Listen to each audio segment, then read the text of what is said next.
Today I am going to explain you the difference between quadratic polynomials and quadratic equation. तो यहाँ देखिए मैंने अपने बोर्ड पे दो एग्जांपल लिए, तो इस पे आप गौर कीजिए। यह है आपका एक मैंने इक्वेशन लिया है 2x² - 8x + 6 but not equate to 0। यहाँ पे मैंने इसको इक्वेट टू 0 नहीं किया है। It means this is quadratic polynomial. यहाँ पे देखिए x² - 3x - 10 is equal to 0। इसमें इस इक्वेशन को मैंने इक्वेट टू 0 किया है। इट मीन्स ये आपका क्वाड्रेटिक इक्वेशन है। तो फर्स्ट डिफरेंस आपको क्लियर हो गया। जब आपका कोई भी टर्म्स या इक्वेशन नॉट इक्वेट टू 0 तो इट मीन्स ये आपका क्वाड्रेटिक पॉलिनोमियल है। और यहाँ पे देखिए ये आपका इक्वेट टू 0 है। It means this is quadratic equation. अब क्वाड्रेटिक मीन्स 2 स्क्वायर। तो यहाँ पे आप देखिए 2x², तो यहाँ पे भी आपको स्क्वायर दिख रहा है। It means degree of the polynomial is 2। यहाँ पे देखिए 2 दिख रहा है आपको, 2 आपको दिखाई दे रहा है। यहाँ पे भी आपकी degree of quadric equation is 2। It means quadric means square, square means 2। तो अब हम इसको एक्सप्लेन करते हैं। अगर आपको क्वाड्रेटिक पॉलिनोमियल दिया हुआ है तो उस क्वेश्चन आपके एग्जाम में आपसे पूछेंगे find the zeros of the polynomial. तो जीरोस के लिए आपको क्या करना होता है। पहले तो आप देखिए कि आपकी लोएस्ट फॉर्म में है ये। अब यहाँ पे देखिए इस एग्जांपल में ये लोएस्ट फॉर्म में नहीं है, तो पहले हम इसको लोएस्ट फॉर्म में कर देते हैं। कैसे? क्योंकि आपको पता है 2, 8 एंड 6, तो 2 is the factor of 8 and 6 also. तो अब इसको हम लोएस्ट टर्म में कर लेते हैं। आपका लोएस्ट टर्म में हो गया x² - 4x + 3।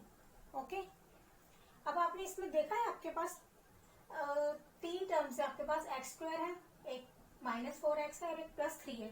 तो यहाँ पे आपका जो है इसको आप a से डिनोट करेंगे, इसे आप b से डिनोट करेंगे और इसको आप c से डिनोट करेंगे। अब आप ये देखिए कि आपके जो वेरिएबल है, इट मीन्स यहाँ पे आपका वेरिएबल x है और यहाँ x² है और यहाँ पे आपका वेरिएबल x है और यहाँ पे भी आपका वेरिएबल x ही है। तो दीज आर द आपके a एंड b। और जिसके साथ वेरिएबल नहीं होता वो आपकी होती है कांस्टेंट टर्म। क्या होती है आपकी? Constant term. तो अगर आपको इसमें जीरोस निकालने हैं, जीरोस फाइंड आउट करने हैं, तो आपको इसका फार्मूला क्या लिखना पड़ेगा? Sum of zeros. Sum of zeros. तो आपको इसको अल्फा प्लस बीटा से भी रिप्रेजेंट कर सकते हैं। अल्फा प्लस बीटा या a + b is equal to -b/a। तो मैंने अभी आपको बताया ये आपका a है, ये आपका b है और ये आपका c है। तो आपने नोटिस किया कि यहाँ पे आपका x क्या निकल के आया है? 1 + 1। क्योंकि देखो अगर आपके यहाँ पे कोई भी टर्म नहीं है कांस्टेंट टर्म, तो आपको उसको 1 लेना ही होगा। यहाँ पे आप देखिए b आपका क्या है? -4 एंड c आपका यहाँ क्या है? 3। तो आपका फार्मूला है सम ऑफ जीरोस। और सेकंड इसका जो इसके रिलेटेड फार्मूला है वो है product of zeros. Product of zeros. Product of zero means alpha into beta is equal to c/a। तो अब यहाँ पे आपने नोटिस किया कि अल्फा प्लस बीटा यानी सम ऑफ जीरोस, जो आपके ये जीरोस हैं आपको दिखाई दे रहे हैं a, b एंड c। तो अब इसमें से आपको जीरोस ही तो फाइंड आउट करने हैं, बट आपकी टर्म्स दी हुई है a, b एंड c।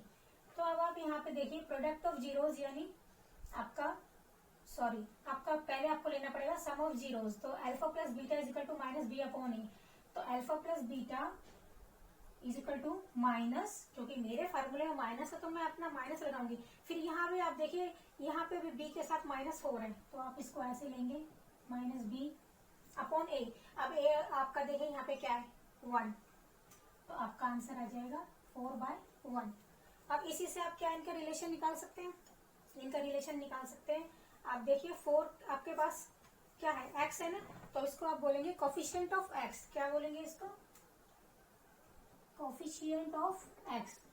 और ये आपके पास क्या है? 1 कोफिशिएंट ऑफ x²। देखिए तो यहाँ पे आप इसको लिख दीजिए कोफिशिएंट ऑफ x²। तो यहाँ तो आपके पास निकल के आ गए हैं इनके रिलेशन भी और इनके जीरोस भी। ठीक है, आपके पास दोनों निकल के आ गए हैं, अल्फा प्लस बीटा भी और अल्फा इंटू बीटा भी, ये आपके पास निकल के आ गए। तो ये तो आपके हो गए जीरोज, ओनली जीरोज पूछा था, मैंने आपको जीरोज बता दिया। अब इन दिस केस यहाँ पे आपसे पूछा जाएगा इसका roots of the quadratic equation. यहाँ पे आपसे जीरोज पूछे गए थे, बट यहाँ पे आपसे पूछा जाएगा रूट्स। तो अब इसके लिए आपको क्या करना पड़ेगा, सिंपल से एक मेथड है, देखिए पहले आपको ये x square as it is लिखना है, फिर बीच का पोर्शन आपको मिडिल टर्म स्प्लिट करने के लिए आपको बीच का पोर्शन छोड़ना होगा, और यहाँ पे आपको -10 इज इक्वल टू 0। अब आपको फोकस क्या करना है, यहाँ पे देखिए आपका 1 है, क्योंकि इसके साथ आपकी कॉन्स्टेंट टर्म कुछ नहीं है तो आपको 1 लेंगे, और यहाँ पे आपका है 10। तो 1 इंटू 10 अगर आप करते हैं, 1 इंटू 10 करते हैं तो आपका 10 ही आना चाहिए, -10। तो आपको ऐसा कोई सोचना है, आपको ऐसा कोई फैक्टर सोचना है जो इंटू करने पे तो 10 है और प्लस या माइनस करने पे आपके पास 3 आए, -3। तो आप सोचिए, आपने अभी मैंने यहाँ पे साइन कुछ नहीं लगाया है यहाँ, क्योंकि यहाँ के साइन डिपेंड करते हैं जब आप उसको मिडिल टर्म स्प्लिट कर लेंगे। तो अब देखिए इंटू करने पे आप 10 करेंगे, इंटू करने पे आपका 10 आए, तो कोई ऐसा टेबल सोचिए जिसपे आपका इंटू करने पे 10 आए। 2 5 जा 10, 2 5 जा 10 हो गया, इट मीन प्रोडक्ट तो आपका आ गया है 10। अब आपको चाहिए -3, तो आप सोचिए 5 में से अगर आप 2 सब्ट्रैक्ट कर देंगे तो आपके पास 3 ही आएगा। बट यहाँ पे आपको गौर करने वाली बात यह है कि हमेशा आपको बड़ी डिजिट पहले लेनी है और छोटी डिजिट बाद में लेनी है। कैसे, देखिए आपका 5 2 जा 10 आया है ना, तो आपको लेना पड़ेगा 5 2 जा, तो यहाँ पे हमने लिया है 5 2 जा 10। तो देखिए -5x प्लस 2x, तो आपने यहाँ पे नोटिस किया है minus plus minus, but sign should be greater. तो देखो यहाँ पे ग्रेटर आपकी डिजिट 5 है, तो माइनस आपका आ गया यहाँ पे 3x। तो आप सेम इसको यहाँ पे पुट कर दीजिए, -5x प्लस 2x। तो अब आपको नेक्स्ट आपका जो आपको क्या करना है, आपको मिडिल टर्म स्प्लिट कर दिया आपने, बस आपको सेपरेट करना है, इनको दोनों को सेपरेट कर दिया। अब इस पे फोकस करना है, बस आपको बस इस पे फोकस करना है, इस पार्ट पे।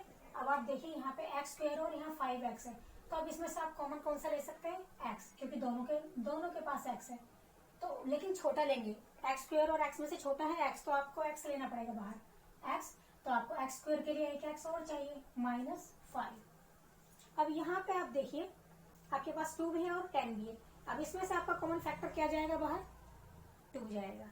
तो अब आप देखिए अगर आप यहाँ पे प्लस है 2 लेंगे, तो प्लस का 2 लेंगे तो प्लस माइनस ऑब्वियसली माइनस हो जाएगा, और जो यहाँ साइन है वही साइन हमें यहाँ चाहिए, तो ऑब्वियसली हमें क्या निकालना पड़ेगा, 2, ओनली 2। क्योंकि सोचिए अगर हम x निकाल देंगे तो x हमारे पास 2 के पास है, 10 के पास नहीं है, तो हमें बस 2 निकालना होगा बाहर।